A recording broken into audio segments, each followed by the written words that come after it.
Have you ever stood at the edge of a void? A place so dark that you can't see your own hands in front of you. You're screaming at the top of your lungs, but the world continues to move as if you don't exist. You are surrounded by people, yet you are profoundly, terrifyingly alone. That was me exactly 3 years ago. I will never forget that night. The clock on the wall struck 2:15 a.m. I was standing on my balcony, gripping the cold metal railing so hard my knuckles turned white. As I looked down at the empty street below, the distance didn't feel scary.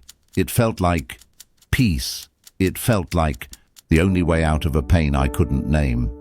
I'm not here today to tell you a story of instant success or a get-rich-quick scheme. I am here to tell you the story of how I broke, and how, in the middle of my wreckage, a simple 5-minute conversation, one I didn't even want to have, literally saved my life.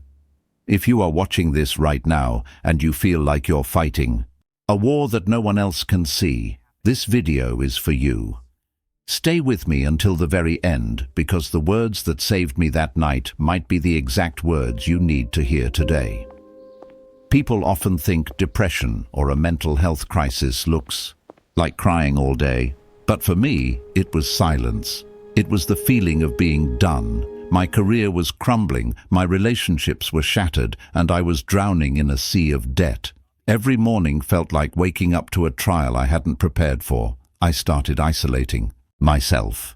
I stopped answering the door. I stopped looking people in the eye.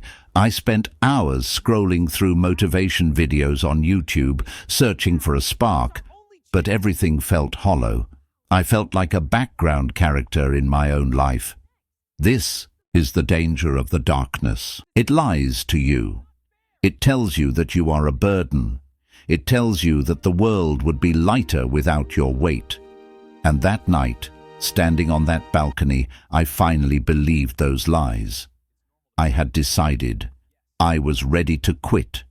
Just as I was about to let go, literally and figuratively, my phone buzzed in my pocket. It was a text from an old friend I hadn't spoken to in years. We weren't even close anymore. The message was simple. "Hey man, I was just thinking about you. Can we grab a coffee tomorrow morning? I have a feeling I need to see you." I wanted to ignore it. I wanted to turn the phone off and finish what I started. But a tiny, microscopic part of me, perhaps the part that still wanted to live, said, "One last goodbye." The next morning, I walked into that coffee shop feeling like a ghost. I was a shell of a man. I sat down, and I didn't even have the energy to fake a smile. My friend didn't ask about my job. He didn't ask about my money. He looked me straight in the eyes, with a gaze that felt like it was searching for my soul, and he asked one question. "Where did the fire go?" I tried to shrug it off. I said, "Life happens, man, I'm just tired." He leaned in. "No," he said, "you're not tired, you're lost. But being lost doesn't mean you're gone." What followed was the most intense 5 minutes of my life. He told me, "You think this chapter is the end of the book, but you aren't the reader, you're the author. Why would you end a masterpiece in the middle of a tragedy? If you quit now, you will never get to see the part where you win." He looked at his watch and said, "Give me 5 minutes of your time every day for the next week to just breathe and realize that you are still here, because as long as there is breath in your lungs, the story isn't over." That was it. 5 minutes. No magic formula, no check for $1 million. Just the raw, unfiltered truth that my life was a story worth finishing.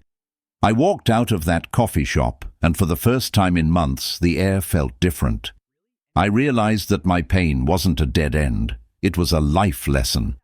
I began the slow, agonizing process of self-improvement. I stopped looking for a big miracle and started looking for small wins. I began to understand that positive mindset isn't about ignoring the bad. It's about believing that the good is possible.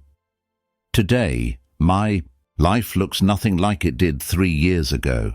The debt is gone, the career is thriving, but more importantly, the fire is back. I realize that the most powerful thing we can give another human being isn't money or advice. It's our time and the reminder that they matter.